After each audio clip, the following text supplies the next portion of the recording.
Hey, good afternoon, everybody. I had a question today, and they asked me if I would answer it in a live streaming, so I'm going to go ahead and do it. Originally, the question came out that was on Facebook, and of course, we all take a moment to read some of the comments that are sent to us. But I did have another interesting comment that was forwarded to me by another Facebook patron, but it dealt primarily with energies, and can energies be imprinted on things, which raised a very good question. Haunted items, for instance, or cursed items, and so on. But today I came out to Cerritos, California, which is just adjacent to Long Beach. Now, back in 1982, a horrible thing occurred here in Cerritos. It was the Aeromexico airline disaster, which actually took approximately 67 people on board with an additional 15 on the ground. Now, hauntings are strange things. We look at hauntings as being in a certain location, a certain place, a certain area, but we don't look at them at places we go every day, where we may just walk every day. And so today, like I said, I'm here in Cerritos. Now, if you do a search on the incident here in Cerritos, you'll see some pretty gruesome photos. The plane was struck by a smaller plane as it was traveling into Los Angeles International Airport. What happened was the smaller plane, which was a Piper engine class plane, clipped the engine of the larger jet, and it broke off the stabilizer unit. The plane literally came crashing down to the ground. Now, at that time, I was a park ranger at El Dorado East Regional Park in Long Beach. We responded to the incident, and it was a very, very grisly incident, as you, I'm sure, can imagine. The thing is that as we got closer, we saw bodies in the streets. We saw huge amounts of fire taking place amongst the homes that were located here. And so it was not only, and the reason why I'm pausing is because I'm remembering it, it was very traumatizing, even for an experienced person like myself. And it, excuse me, I got to sneeze.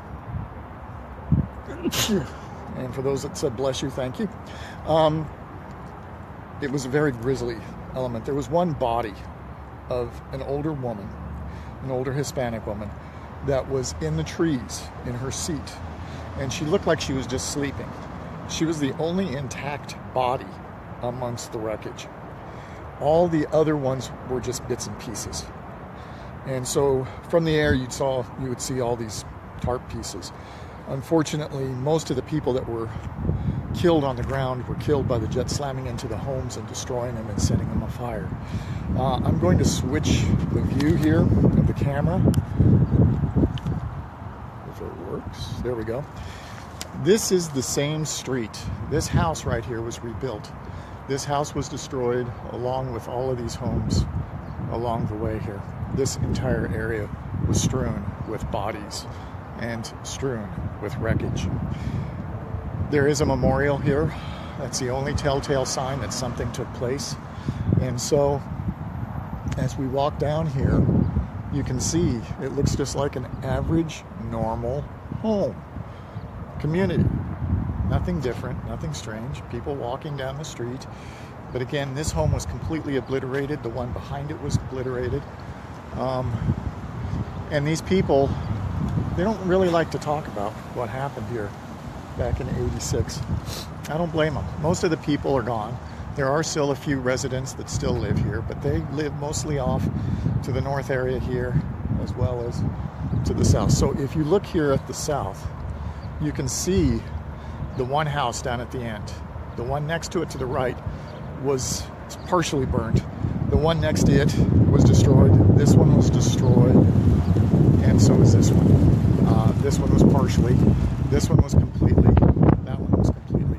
The plane came came in from above here and came in at a very sharp angle, struck this point right behind this house, and skidded out into the street here and then beyond the house. Now, the question comes, what kind of an impact did this make? You have a huge amount of loss of life at one moment in time. Can a place be haunted because of that? Can ghosts be confused? Can the energy still be here? Now, as I walk here, there is a different feel. There is a feel that something's amiss. Something just doesn't feel quite right with this place. And kind of an anxious feeling, kind of an anxiety feeling. Maybe it's just as a result of knowing what took place here versus just being here. But you've got to wonder how many people have encountered paranormal activity based upon what happened. And I have attempted to contact these people, and they just do not want to talk about it. It is a shut mouth element, which raises me to believe that something has happened. In fact, one lady did tell me, she says, we don't talk about what happens in our homes. Okay. So that leads me to say or think that something really, really, truly is happening on the streets of this community. At night, people say they can hear the moaning, they can hear cries for help, they can hear children crying. Is it residual energy that's taking place here from the airline crash? Or is it something more? Is it physical? People say they do see phantoms periodically, mostly in the later evening parts and in the early morning parts. Now, hey Pam, how you doing? It's good to see you watching my show here, per se, my dear cousin. But overall, again, what is the imprint? Is it imprinted energy from that one moment, that 1 second when the plane crashed and all these people died? Or is there activity that needs to be addressed? Are there lost souls here? If there are, God help them. In my mind, I can never fathom the idea of being on an airline and all of a sudden falling at a high rate of speed to your death, knowing that it was coming. And for those people that were in these homes that have now been rebuilt, not even knowing that what was coming was going to take their lives away. People who were here that survived the impact, that lived in the homes, said they heard the whirling of the engines getting faster and faster. Then all of a sudden the great impact, which shook all the ground. And so it makes you wonder. Families were torn apart by death and instantaneous. A young man of 14 years old lost his entire family because he was in one room that wasn't affected by the impact. Children on board the plane, or elderly people on the plane going into Los Angeles to see family and friends, and those waiting at LAX, waiting for them to show up, and on the marquee, all it said was, "See agent." That's pretty dramatic stuff. So the question is, again, do energies affect places, items, and so on? My belief and my experience is yes, it does. Again, this place just doesn't feel right. It has a feeling of sadness. It has a feeling of loss. And yet here we are on a beautiful day in Southern California. The sun is shining up above. The birds are chirping. It's a beautiful spring day. And yet this place is definitely stigmatized. It's stigmatized to the point where, again, just driving through it, you feel uncomfortable. So every place we go in this world may have something historically based on the stigma of an incident that has occurred. Am I walking right now with phantom, spirit, ghost? Very possible. There's always that element of not knowing what's going on or who might be with you.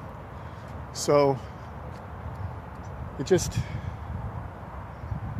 a humbling experience. It's not that big of a place, as you can see, but yet it's like walking in a graveyard. It feels dead. It feels like there's no life here.